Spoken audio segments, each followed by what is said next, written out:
আগে আমরা জানতাম যে শুধুমাত্র পৃথিবীতেই কিন্তু প্রাণের অস্তিত্ব আছে, কিন্তু এখন থেকে সেটা কিন্তু ধারণাটি ভুল প্রমাণিত হয়ে যাবে।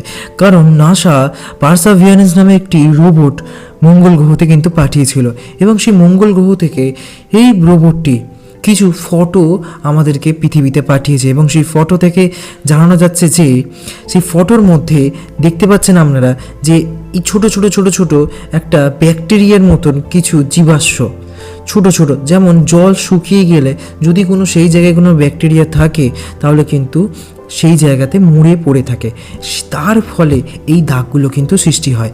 এবং এটাই প্রশ্ন যে এই ফটোটা হচ্ছে মঙ্গল গ্রহের, এবং এই মঙ্গল গ্রহতেই এই ছোট ছোট ব্যাকটেরিয়ার অস্তিত্ব কিন্তু পাওয়া গেছে। এ থেকে অনুমান করা যায় যে একটা সময় আমাদের যে মঙ্গল গ্রহ ছিল সেখানে কিন্তু জলও ছিল, এবং সেখানে বিভিন্ন প্রাণীরাও বসবাস করত, যাকে আমরা বলে থাকি এলিয়েন। তো কী মনে হয়, এইরকম আরও ভিডিও পাওয়ার জন্য আমার চ্যানেলটিকে অবশ্যই লাইক, শেয়ার আর সাবস্ক্রাইবটা অবশ্যই করে যাবেন। ধন্যবাদ।